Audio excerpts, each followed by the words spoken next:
I'm Kevin, and I'm not childish. I'm not mature either, but I'm working towards it.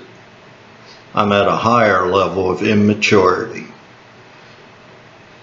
I don't know why, but it just got stuck in my head about talking about children. I have three children of my own, plus I have 6 grandchildren, and I have a stepson. And even though I can't say that I'm in their lives much at all, I can say that my life would be a lot less without them.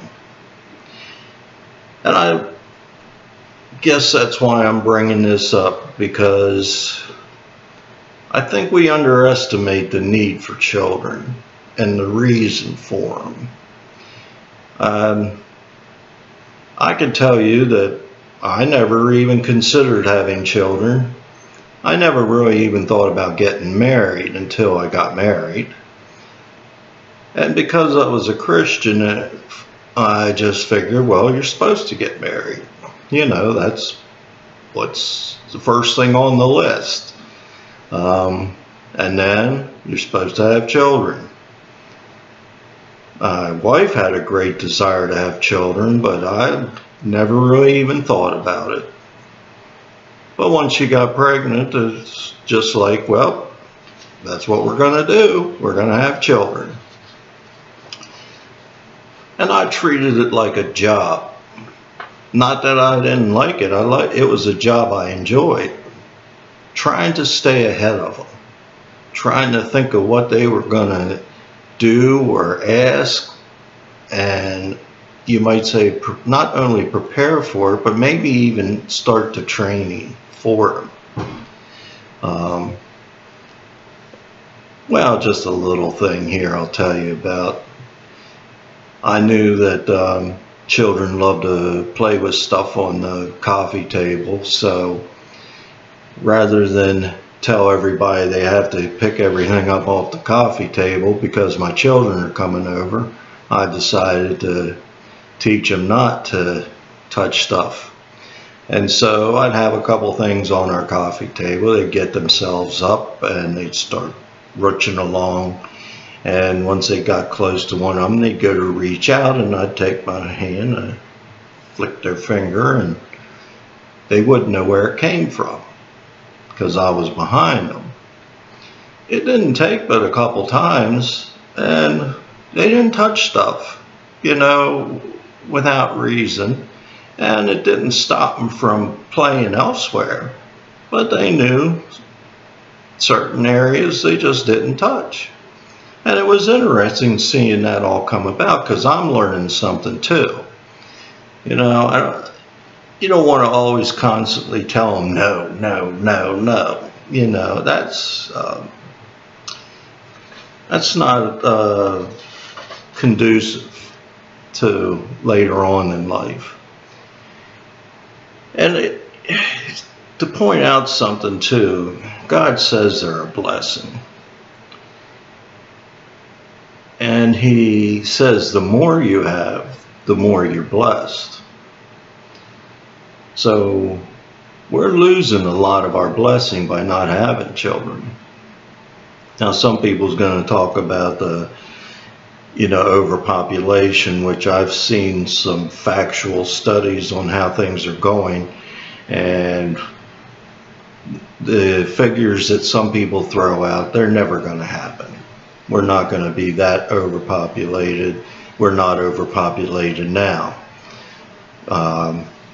Things are slowing down, and unfortunately it's going to go too far the other way, I'm afraid.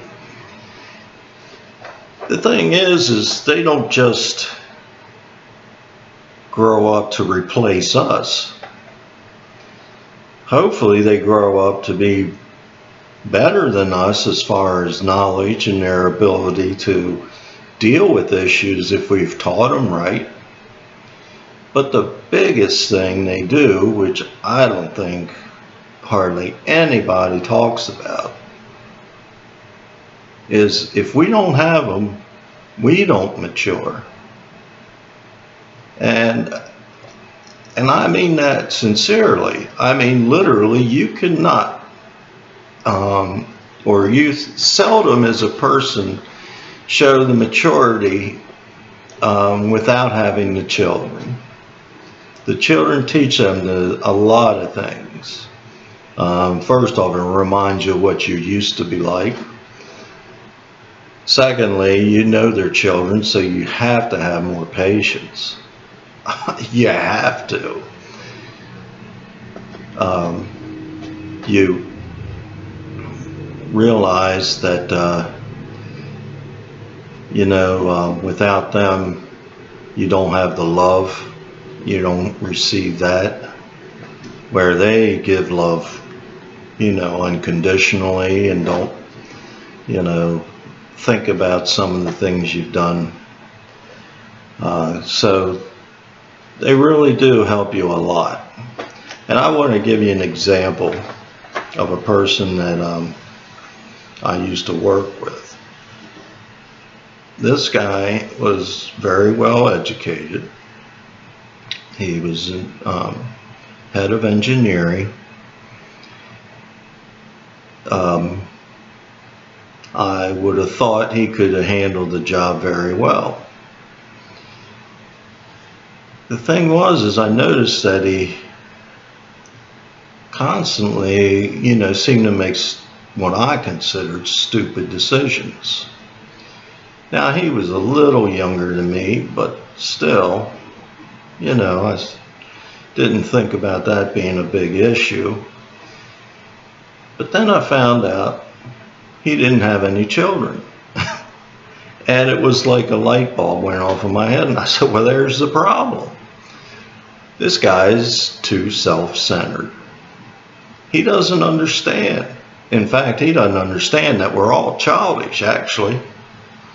And he was one of the biggest children. His maturity level was very low. He didn't like it when he didn't get his own way. You didn't see him throw a fit out in front of people, but he was the sneaky type that looked to get even or things like that. He had to have his own way. In fact, the senior engineer, I was talking to him one day, and we got talking about this guy. And then he said to me, he said, you know what? He says, I hired him. He says, and now, he says, I wish I never had. Now, the senior engineer, he had children. He knew what it's like to work in a small business. He knew how it was to have to work your way up. And he knew that he couldn't always, everything couldn't be just for him. And when you have children, unless you don't care about them, they come first a lot of the time. So that's how you get some of your maturity. And so when I was raising my children, I realized that I was learning as well. Now, I didn't see it all exactly, but I tell you one thing, I learned a lot. I learned how to love. I didn't even know how to do that. Now, you would think that would be natural, but it wasn't. I'm lucky that I made a commitment to remembering their birthdays. I mean, the actual dates and all that. So if somebody asked me how old my children were, I knew. I learned that I wanted to treat them with respect too. And if you notice, I haven't called them kids in this video because as far as I'm concerned, a kid is a goat. It's a baby goat. Now, there's times when I'll use the word, but when I introduce you to my children, I say, this is my son. This is my redheaded daughter, so-and-so. This is my oldest daughter, so-and-so. I'll tell you that they're beautiful, that they're smart.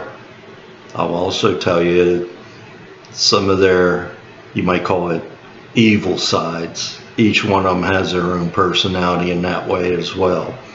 And I actually enjoy that. They've all went in different directions, and I like that.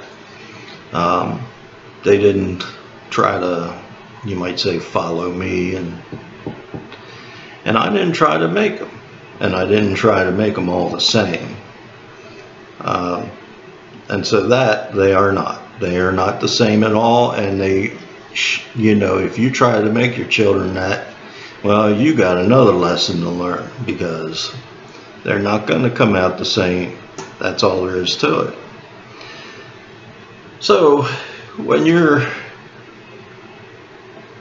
get the opportunity, you should have children, and you shouldn't wait until you're older, because they are going to help you grow up. And the sooner you grow up, the better person you can be. So while you're teaching them, realize you're learning.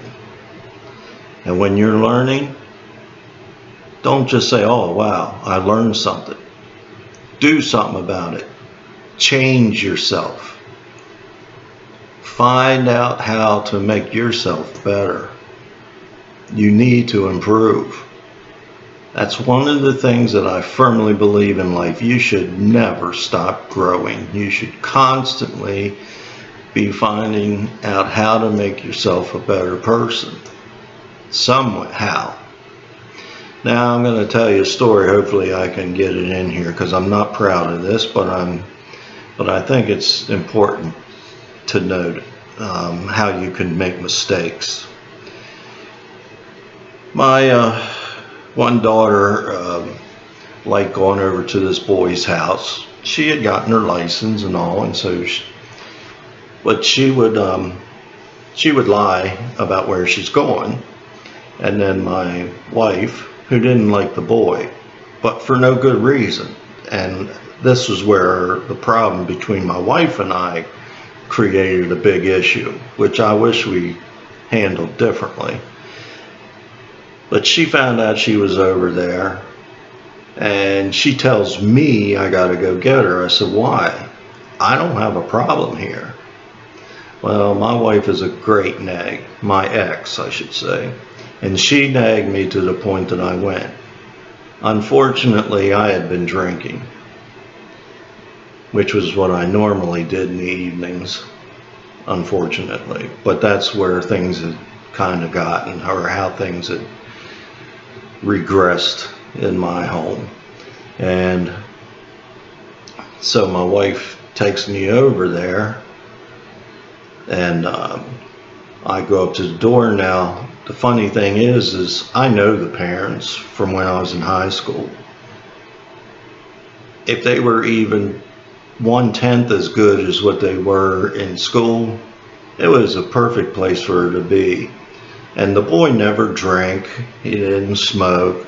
All he did was ride a skateboard. The fact is that, you know, he was never going to get anywhere in life riding a skateboard, but yeah, he's a teenager, what the heck? You know, and my daughter's at his house. And the only reason she lied is because my wife didn't like him, but for no good reason. So anyway, she was extremely upset with me when I said she had to come home, and she started cussing me out when we were in the van. And I tried to tell her it's not me, but I was the one in the van. And she let the F-bomb fly, and I just backhanded her. It was ugly. It got even uglier at home. She came at me.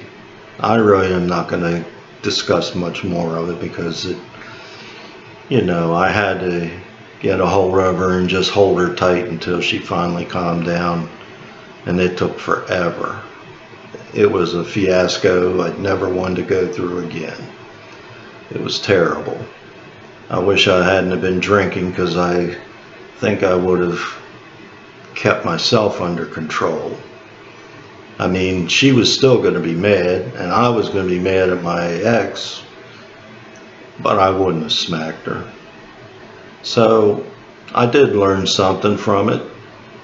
Unfortunately, it was the hard way. And I know she hasn't forgotten it. Fortunately, she does talk to me. And she has 3 great children and, you know, has a great life at this point. So, just to let you know, my other 2 are doing very well as well. They have their problems, but I love them. I can't change that. There's no way I can change that. And that's another thing you learn, having children. You gotta have them. They are the blessing that God says they are. Thanks for listening.